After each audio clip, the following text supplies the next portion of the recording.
At the beginning of this episode of Lightning Genius, we are shown the feet of the same girl who is just now walking towards her Majin people. And at this moment, all the members of the desolate fortress were just watching the same girl carefully as she approached them. And at this moment, our Majin, while also looking at the girl carefully, said to himself, "This is a completely different cult, compared to Bloodmaster Swazman." And everyone also says that as the Blood Flame cult's people become stronger, their hair changes from red to black. And this is the seventh apostle. This is the seventh apostle of the Blood Flame cult. A powerful warrior with exceptional martial skills and a wicked nature. And now we're shown a scene again of the seventh apostle, who looks intently at her Jason and says, "So you're the Lightning Genius. Why, we're the future of the desolate fortress." The future of the desolate fortress, by the way, your net looks beautiful. Quote, as the seventh apostle says all this, Margin, who is actually Marion, stands in front of Johnson. He extends his sword to Johnson and says, "Look at me, seventh apostle." When the seventh apostle hears Marion, she smiles slightly. Then, our Jason notices something, and everyone looks to the side. Then, we see a large number of people entering the chateau.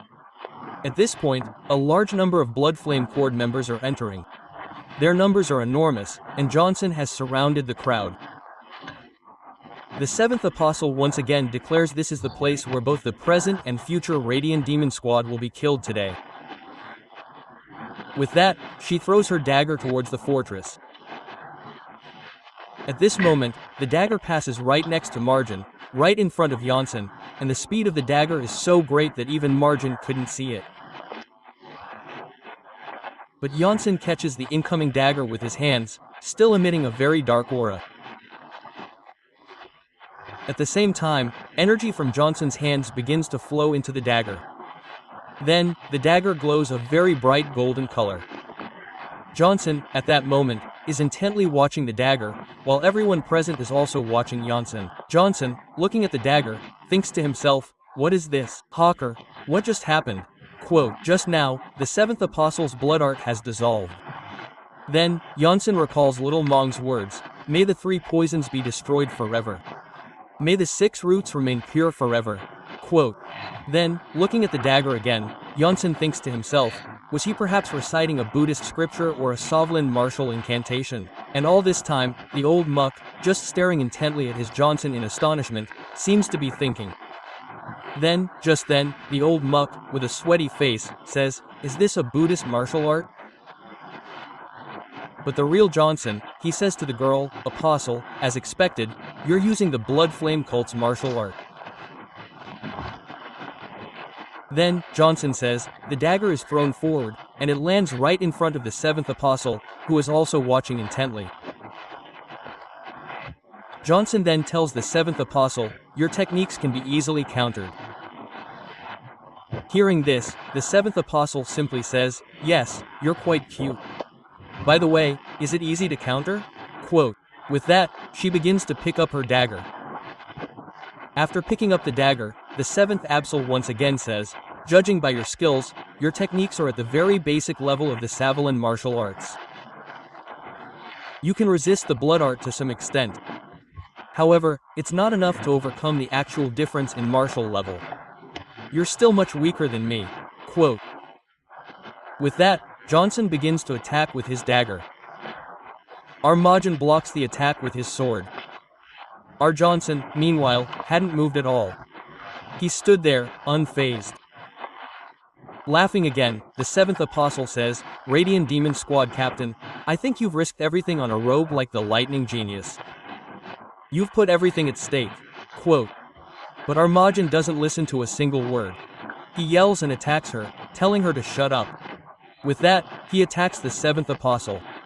But the seventh apostle dodges our Majin's attack, and this one, the Majin, was extremely dangerous. It released a tremendous amount of energy. At this moment, the seventh apostle, having dodged the Majin's attack, was floating in the air. Dan, looking back at her Majin, turns to her men and shouts, "Attack them." And when the Blood Flame Kurds hear the seventh apostle, they charge forward, charging forward to attack the resolute fortress. At this moment, the Blood Flame Kurds seem incredibly excited, and in the next moment, we see Janssen.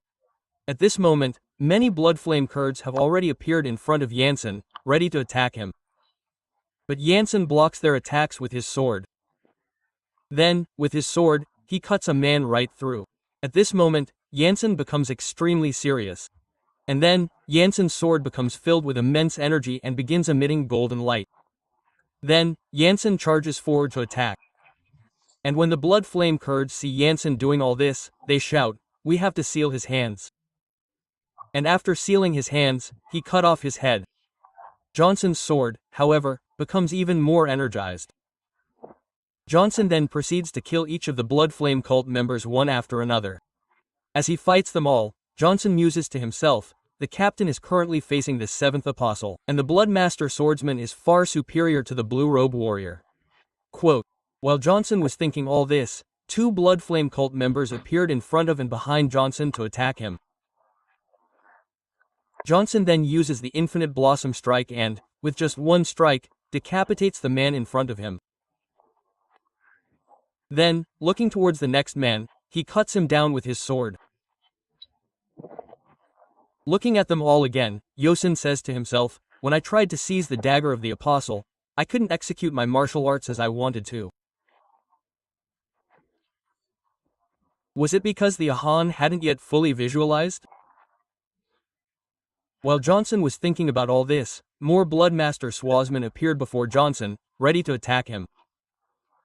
But his own Johnson was already ready to fight them. He also moved forward to attack them, using his sails to attack them.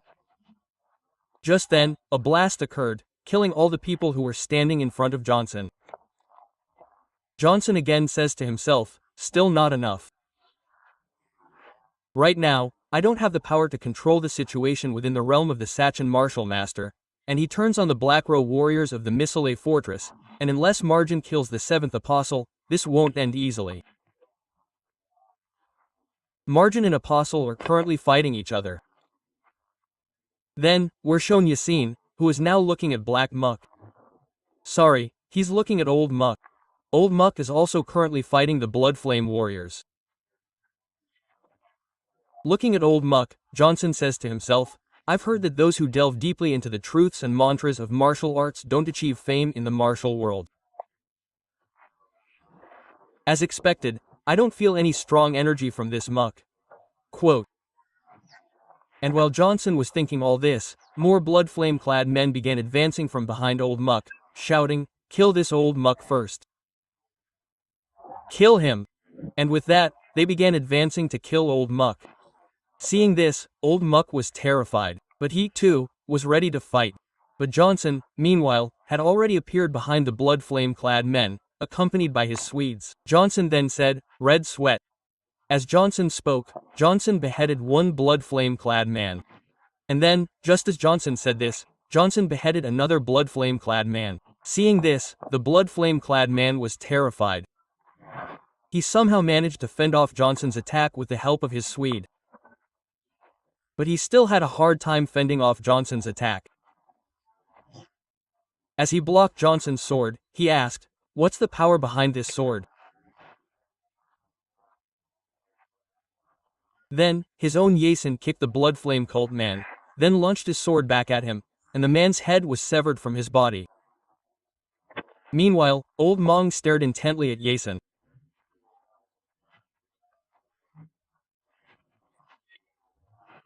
I already knew this guy wasn't normal. I knew it when he fought Gag Young. But how could a young boy like him use such martial arts? Quote. Johnson was now in a state of intense rage.